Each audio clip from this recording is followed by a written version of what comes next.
Ravina malala ampifaritatrano zao tsika miona toy izao fampasehtra amin'ny alalan'ny tenin'Andriamanitra mofinainantsika amin'ity andritra indray. Ko aminareo ny fahasoavana, famindrampò, fiadanana avy amin'Andriamanitra ray sy Kristy Jesosy tompontsika. Amen. Talata 7 febroary 2024 manjenantsika ireo hevitra manao hoe mampitandrina amin'ny didiny Andriamanitra. Andeha riavana idera sy ankalazan'Andriamanitra isika. Jehova, efa nandinika ahy ianao ka mahalala. Ianao no mahalala ny fipetrako sy fitsangako sady mahafantatra ny hevitra eny lavitra eny. Voadinikeo ny toetro na mandeha aho na mandry ary fantatrao tsara ny alehako rehetra. Fa ianao no naharo ny voko na mola vola atao akibondrenika ianao hideranao aho fa mahatahotra sy mahatalanjo nanaovanao aho. Magaga ny asanao ary fantatry ny fanahiko marimarina izany. Amen.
God.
ivavaka isika.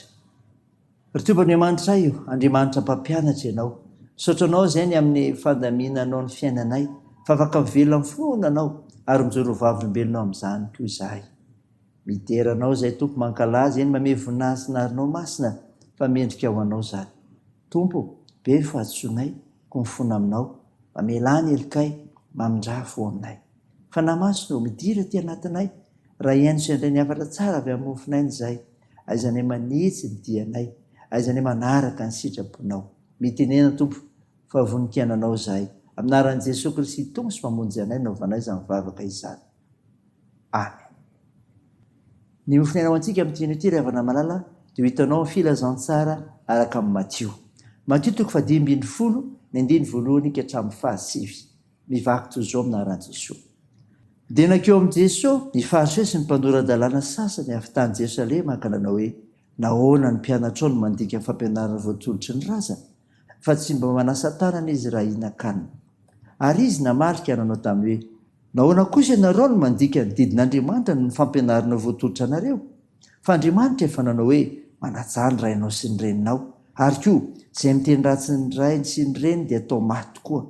Fa hoy kosa ianareo, nazovo ny ilaza amin'ny rainy na ny reny hoe, efa fanatitra ao an'Andriamanitsika izay rehetra tokony hahazoanao soa avy ama, dia tsy mba hanaja ny rainy akory izy. Koa dia foananareo ny tenin'Andriamanitra no ny fampianarana voatolotra anareo. Ripy tsara velatsia, marina namina an'iny Isaia anareo hoe, ity fiainana ity manaja ambolony fa ny fony kosa lavitra. Koa foana ny ivavahandreo amiko raha mampianatra ny didiny olombelona ho fampianarana izy. Amen. Ray masino, manamasinana amin'ny fahamarinana, iteninao ny fahamarinana. Amen. Ry havana malala, ho aminao trano ny fiadana avy amin'i Jesosy Kristy amin'ny alalan'ny teny izay omena indray ka iainanao sy ho raisinao tsara eo fanompoana azy. Mofinaina vakina tamintsika teo ry havana, Matio 10:20 ka hatramin'ny 7 dia Jesosy tena ao anatin'ny asany, mampianatra antsika ny amin'ny tena fanajanan'Andriamanitra. Ary dia ampianarina eto ry havana, fa tsy amin'ny fombafomba ivelany no natanterahana an'izany. Voalaza ny 2 zany, nahoana mampianatra ao mandika fampianarana voatolotry ny razana, fa tsy mba manasa tany izy ireo rehefa hihinan-kanina. Nanome izany Fariseo sy mpanora-dalàna tsy ny mpianatra Jesosy Kristy ry havana, ny amin'ny lazain'izy ireo fa tsy fanajana fampianarana voatolotry ny razana. Maika dia maika hitsara sy hanome tsiny ireo Fariseo sy mpanora-dalàna reto, satria izy ireo dia te hanarakarabaka teny lalàna, dia ireo didy amampitsipika voasoratra mahavaria. Fa ny fitandremana izany no neverin'izy ireo fa mahamasina azy ireo, satria mivitena ho any manana fahamasinana sy any akaiky an'Andriamanitra izy ireo. Zany rehefa tsy amin'ny fombafomba ivelany ny amin'ny fomba fanajanan'Andriamanitra. Fa ny zavatra faharoa tokoa dia izao ny hoe tsy amin'ny fihetsaram-belatsia. Zany voalazo ny 7. Ripetsara velatsia, marina namina ny Isaia anareo hoe, ity feny ity manaja ambolona. Entina ry havana ny teny valitenin'i Jesosy Kristy ary mavesabesatra.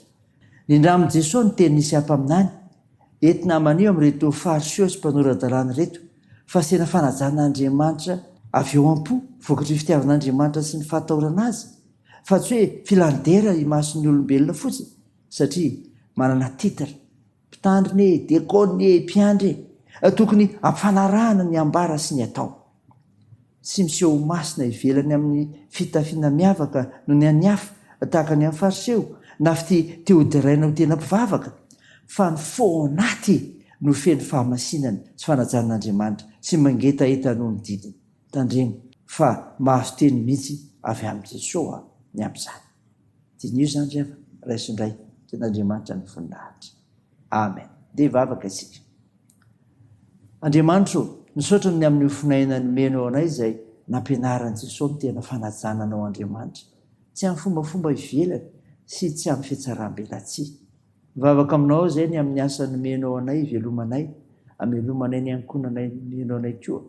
Da io izany amin'ny fahaizanay manaja anao Andriamanitra. Tompo, meo aso eo mitady izany. Tompo, mivavaka aminao izay andreo marary mila nivavakay, atsoro ny tananao anendriny rofo sy ny aretina rehetra, toany ny asa fitsaboana, atanjaro eo azy manjo, ampio ireo mareo sikolina sy sahirana, mitaheny amin'ny hazakazaka ataonay ka amparezinao anay amin'izay ataonay sy ny fikasanay. Da io ny fianarana, ny fitaizana ataonay. Tompo, vonjeo ny firenenay. Eny avoty izay amin'ny anaran'i Jesosy Kristy mpamonjy anay sy ivavahanay. Ikanaovanay sy angatanay izany vavaka izany. Miaraka amin'ilay vavaka nampianarina anay manao hoe: Ranay eo izay ny an-danitra, ao masinina anie ny anaranao, ho tonga anie ny fanjakanao, atao ny sitraponao ety an-tany ho tahaka ny an-danitra. Meo ny anio izy sahazaonay. Ary mamelà ny elikay tahaka ny namelanay izay meloka taminay. Ary aza mitondra anay amin'ny fakapanahy, fa manafanay amin'ny ratsy. Fanao ny fanjakana sy ny hery ary ny voninahitra mandrakizay. Amen. Ho tanteraka aminao ny tsodrano atolotra anaran'i Jesosy Kristy. Inga anie Jesosy Kristy tompontsika sy ilay Andriamanitra iray antsika izay efa tiantsika, nanome antsika fampinona marak'izay fanantenana tsara ho fahasoavana, ampiorina ny fonareo sy ampaserinareo hanao izay tsara rehetra amin'ny asa sy amin'ny teny. Amen. Teo an'Andriamanitra ery ihany ny voninahitra amin'ny anaran'ny Ray sy ny Zanaka ary ny Fanahy Masina. Amen.